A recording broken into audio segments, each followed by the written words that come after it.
Good morning बच्चों। Class 10th से class 11th में पहुंचने वाले सभी छात्र छात्राओं का हार्दिक अभिनंदन। जैसा कि आप सभी जान रहे हैं कि इस वर्ष देश और प्रदेश के हालात किस तरह से हैं, क्या आपकी बोर्ड परीक्षा 10th की हो पाएगी। शायद ऐसी तैयारी चल रही है कि इस बार आपको हाई स्कूल बोर्ड का एग्ज़ाम ना देने को मिले, क्योंकि जिस तरह से शासन तैयारी कर रहा है, शासन के द्वारा आपके 9th वार्षिक परीक्षा का रिजल्ट और 10th क्लास की हाफ ईयरली और प्री बोर्ड एग्जामिनेशन के रिजल्ट को अपलोड कराया गया है। इन परिस्थितियों को देखते हुए ऐसा लग रहा है कि इस बार बोर्ड की परीक्षा का आयोजन न हो। आप सभी लोग क्लास 10th में प्रमोट कर दिए जाएं और आप 11th के विद्यार्थी बन जाएं। हम ये मान करके आपसे बात कर रहे हैं कि now you are in class 11th। अब आप कक्षा 11 में पहुंच चुके हैं और उसी के हिसाब से आपको अपनी दिशा और दशा तय करनी है।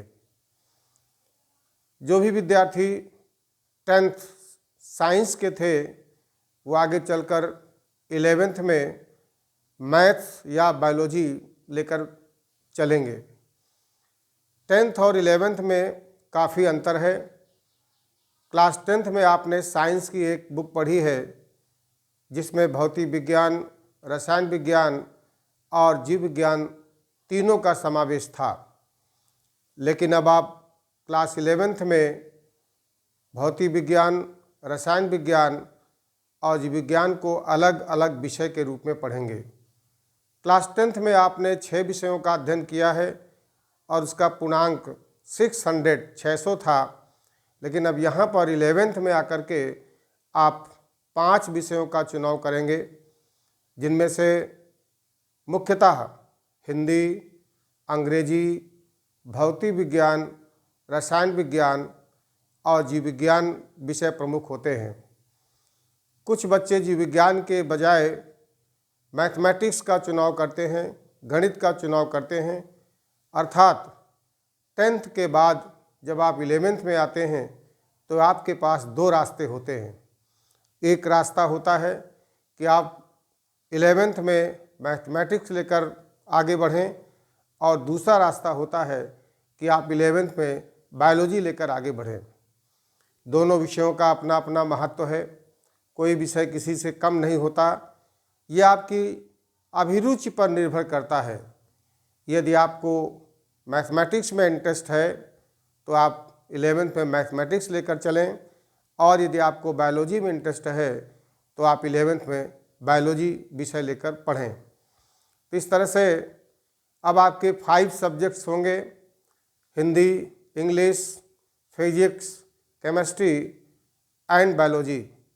यदि आप बायोलॉजी ग्रुप के छात्र या छात्रा हैं तो यह वीडियो आपके लिए विशेष महत्व का है। हम आपको बायोलॉजी विषय पढ़ाएंगे। आज पहला दिन है और सबसे पहले आवश्यक होता है कि आप जीव विज्ञान के पाठ्यक्रम से अवगत हो जाएं। जीव विज्ञान बताया हमने एक विषय के रूप में है, इसकी अपनी अलग किताब होगी, भौतिक विज्ञान की अलग होगी, रसायन विज्ञान की अलग होगी। 10th साइंस की तुलना में 11th का सिलेबस काफ़ी बड़ा हो जाता है। तो सबसे पहले आप एक नोट्स कापी परचेज कर लें। बड़ा रजिस्टर के रूप में होना चाहिए, क्योंकि कोर्स ज़्यादा है, आपको लिखना भी ज़्यादा पड़ेगा। बड़ा रजिस्टर होगा तो आपके काफ़ी काम आएगा, आपको कापी को बार बार बदलना नहीं पड़ेगा। तो चलिए हम आज जानते हैं 11th बायोलॉजी के बारे में। जैसा कि आप बोर्ड में देख रहे हैं, हमने जीव विज्ञान के पाठ्यक्रम को पूरा लिख रखा है, जिससे कि आपको समझने में और लिखने में आसानी हो। 11th बायोलॉजी की बात करें तो 11th की बायोलॉजी का पाठ्यक्रम 5 यूनिट में बटा है। There are 5 units. ये 5 यूनिट पहले आप जान लीजिए। सजीव जगत की विविधता, जंतुओं और पौधों की संरचनात्मक संगठना, तीसरी यूनिट है कोशिका संरचना एवं कार्य, चौथी यूनिट है पादप कार्यकी और पांचवी यूनिट है मानव कार्यकी। इस तरह से 11th जीव विज्ञान का जो पूरा पाठ्यक्रम है वो 5 यूनिट में बांट दिया गया है। एक बात और जान लीजिए, 11th क्लास में फिजिक्स, केमिस्ट्री और बायोलॉजी, इन तीनों की लिखित परीक्षा अलग होगी और प्रयोगात्मक परीक्षा अलग होगी। जो रिटन एग्जाम होता है वो 70 मार्क्स का होता है, 70 अंक का होता है, जबकि प्रायोगिक परीक्षा 30 अंक की होती है। 70 में से 23 और प्रयोगात्मक परीक्षा में से 30 में से 10 अंक आपको लाने होते हैं। लिखित परीक्षा में 23 मार्क्स और प्रैक्टिकल एग्जामिनेशन में 10 मार्क्स लाना अनिवार्य होता है। इस प्रकार से 100 नंबर का पूर्णांक होता है तो उसमें 33 मार्क्स मिनिमम जरूरी होता है।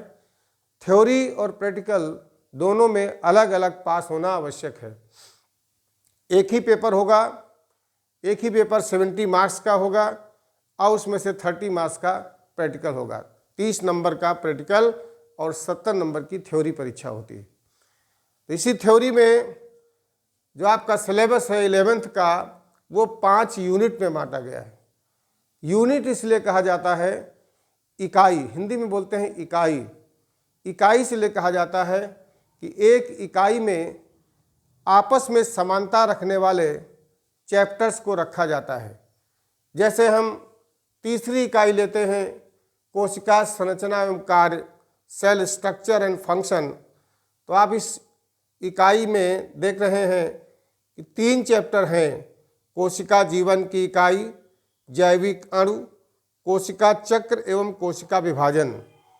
अर्थात इस इकाई के अंतर्गत आने वाले चैप्टर्स एक दूसरे से इंटर रिलेटेड हैं, इसलिए हम पूरे पाठ्यक्रम को यूनिट पे बांटते हैं। तो there are 5 units in 11th biology syllabus, और वो 5 यूनिट एक बार आप फिर देखिए।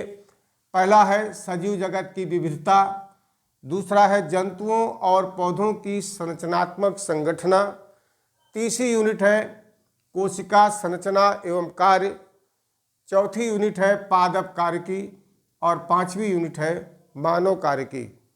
Plant physiology and animal physiology. प्रत्येक यूनिट के यदि अंक भार को देखा जाए कि कितने अंक के प्रश्न इस यूनिट से पूछे जा सकते हैं, तो पहली यूनिट सजीव जगत की विविधता का अंक भार 7 है, 7 मार्क्स। दूसरी यूनिट जंतुओं और पौधों की संरचनात्मक संगठना का अंक भार है 12 मार्क्स। तीसरी यूनिट कोशिका संरचना कार्य का अंक भार है 15 मार्क्स। चौथी यूनिट पादप कार्यकी का अंक भार है 18 मार्क्स और मानव कार्यकी यानी ह्यूमन फिजियोलॉजी का अंक भार है 18 मार्क्स। इस तरह से आप देख रहे हैं कि प्लांट फिजियोलॉजी और एनिमल फिजियोलॉजी मीन्स पादप कार्यकी और मानव कार्यकी, जिसका अंक भार 18 अंक है, ये ज़्यादा महत्वपूर्ण है। पूरे अंक भार को यदि जोड़ा जाए तो आप पाएंगे कि ये 70 मार्क्स का है, अर्थात 70 नंबर इस तरह से आपके बटे हुए होंगे।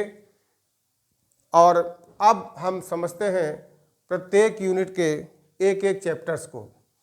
जैसा कि अभी हमने आपको बताया कि पहली यूनिट है सजीव जगत की विविधता, डाइवर्सिटी ऑफ लिविंग वर्ल्ड। इस यूनिट के अंतर्गत 4 चैप्टर हैं। पहला है सजीव जगत लिविंग वर्ल्ड, दूसरा चैप्टर है जीव जगत का वर्गीकरण बायोलॉजिकल क्लासिफिकेशन, और तीसरा चैप्टर है वनस्पत जगत प्लांट किंगडम, और चौथा चैप्टर है जंतु जगत। अर्थात इस यूनिट के अंतर्गत पहली यूनिट के अंतर्गत कुल 4 चैप्टर्स हैं। यूनिट नंबर 2 है जंतुओं और पौधों की संरचनात्मक संगठना, structural organisation in plants and animals. Number 2 जंतुओं और पौधों की संरचनात्मक संगठना है, structural organisation in plants and animals. इस चैप्टर के अंतर्गत, इस यूनिट के अंतर्गत कुल 3 चैप्टर हैं।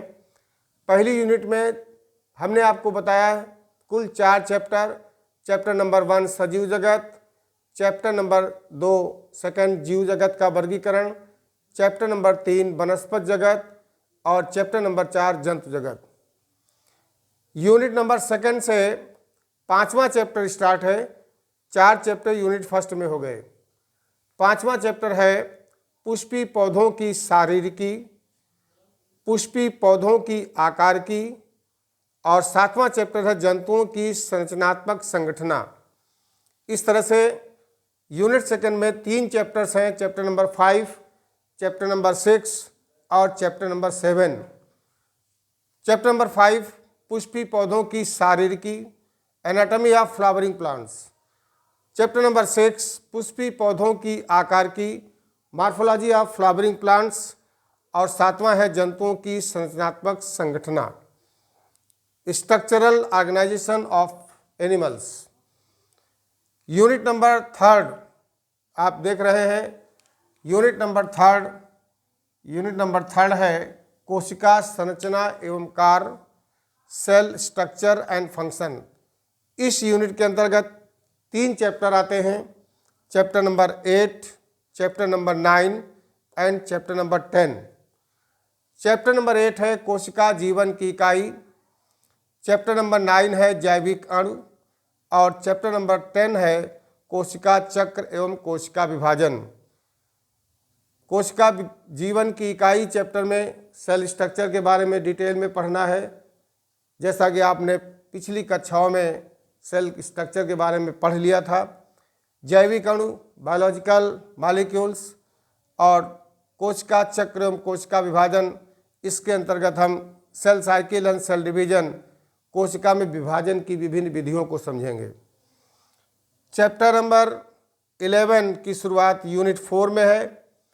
यूनिट नंबर 4 है पादप कार्यकी या प्लांट फिजियोलॉजी, जिसका अंक भार आपने देखा कि 3 मार्क्स का है, अर्थात काफ़ी महत्वपूर्ण यूनिट है।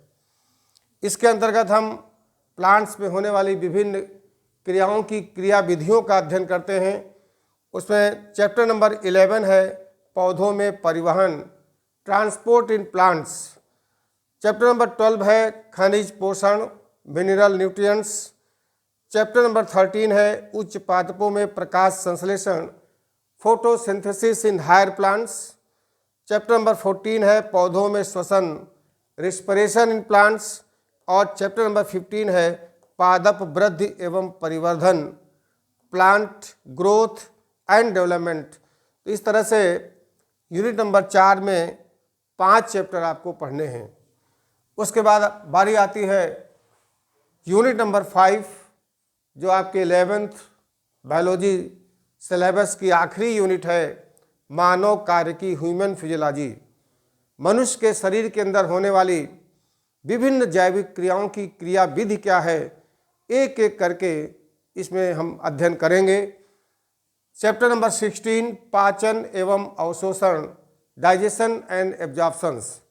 इस यूनिट में हम जो भी आप भोजन ग्रहण करते हैं, उस भोजन का किस प्रकार से शरीर के पाचन तंत्र, डाइजेस्टिव सिस्टम में किस प्रकार से उसका डाइजेशन होता है और उसका एब्जॉर्प्शन होता है, इसका पूरा डिटेल अध्ययन हम पढ़ेंगे। चैप्टर नंबर 17 में श्वसन एवं गैसों का विनिमय, respiration and exchange of gases. हम सांस लेते हैं, ऑक्सीजन गैस अंदर करते हैं और बदले में कार्बन डाइऑक्साइड गैस को बाहर छोड़ते हैं। ये किस प्रकार से संभव होता है, इसकी पूरी क्रिया विधि हम रिस्पिरेशन चैप्टर के अंतर्गत पढ़ेंगे, चैप्टर नंबर 17। चैप्टर नंबर 18 के अंतर्गत, जिसका नाम परिसंचरण एवं देह तरल, सर्कुलेशन एंड बॉडी फ्लूइड्स, इस चैप्टर के अंतर्गत हम सर्कुलेशन, ब्लड सर्कुलेशन के बारे में पढ़ेंगे। हमारे शरीर में कौन कौन से देह तरल लिक्विड हैं, इनका अध्ययन करेंगे। चैप्टर नंबर 19 है उत्सर्जी उत्पाद एवं निष्कासन। हमारे शरीर में विभिन्न प्रकार की मेटाबॉलिक क्रियाएं होती हैं, जिनके परिणाम स्वरूप कुछ उत्सर्जी पदार्थ बनते हैं। उन उत्सर्जी पदार्थों का निर्माण कहाँ पर और कैसे होता है और वो इलिमिनेट कैसे होते हैं, शरीर के बाहर कैसे निकलते हैं, इसका अध्ययन हम चैप्टर नंबर 19 में उत्सर्जी उत्पाद एवं निष्कासन के अंतर्गत पढ़ेंगे। चैप्टर नंबर 20 है गमन एवं संचलन। इसमें हम विभिन्न जीवों में गमन की विधियाँ, उनका अध्ययन करेंगे, किस प्रकार से उनमें गमन होता है। चैप्टर नंबर 21 तंत्रिकी नियंत्रण एवं समन्वय, न्यूरल कंट्रोल एंड कोऑर्डिनेशन में हम पूरे ब्रेन की स्टडी करेंगे। ब्रेन के कौन कौन से हिस्से होते हैं और कौन कौन सी क्रियाओं का नियंत्रण ब्रेन से होता है, पूरी मैकेनिज्म को हम समझेंगे इस चैप्टर नंबर 21 में। चैप्टर नंबर 22 है रासायनिक समन्वय एवं एकीकरण, केमिकल कोऑर्डिनेशन एंड इंटीग्रेशन। इस चैप्टर के अंतर्गत हम हमारे शरीर में पाई जाने वाली विभिन्न ग्रंथियों का अध्ययन करेंगे, चाहे वो बहिर्स्रावी ग्रंथियाँ हों या फिर अंतःस्रावी ग्रंथियाँ हों। तो इस प्रकार से हमने देखा कि 11th क्लास का पूरा जो सिलेबस है बायोलॉजी का वो 5 यूनिट में बटा है और प्रत्येक यूनिट में कुछ चैप्टर्स दिए गए हैं। टोटल चैप्टर्स की संख्या देखें तो देयर आर 22 चैप्टर्स डिवाइडेड इन 5 यूनिट्स। कुल 5 यूनिट में 22 चैप्टर्स हैं। तो सबसे पहले ये जरूरी था किसी भी विषय को पढ़ने के पहले उसके पाठ्यक्रम को जानना। तो आज हमने कोशिश की है, ये प्रयास किया है कि सबसे पहले हम 11th क्लास में बायोलॉजी पढ़ाने के पहले आप सभी को उसके पाठ्यक्रम से अवगत करा दें। अब हमारा अगला प्रयास होगा कि प्रत्येक यूनिट के प्रत्येक चैप्टर को हम एक एक करके आपको पढ़ाएं और एक यही माध्यम इस समय बच रहा है पढ़ाने का, जिसमें कि स्कूल और कॉलेज बंद हैं और ये अनिश्चितता बनी हुई है कि कब आपको क्लासरूम स्टडी करने का अवसर मिले। तब तक हम सभी समय का सदुपयोग करते हुए घर में बैठकर इस तरह से ऑनलाइन स्टडी करने का प्रयास करें। तो आज के लिए इतना पर्याप्त है। अब अगले वीडियो के माध्यम से हम पहली unit diversity of living words के अंतर्गत पहला चैप्टर सजीव जगत पढ़ाएंगे। आप नोट्स कॉपी ले लीजिए और नोट्स कॉपी के पहले पेज पर सबसे पहले आप पूरे पाठ्यक्रम को नोट कर लीजिए। यहीं से आपकी शुरुआत होती है। अगले वीडियो का इंतज़ार करिए। शीघ्र ही हम सजीव जगत पहली यूनिट का पहला चैप्टर अपलोड कर देंगे। बहुत बहुत धन्यवाद।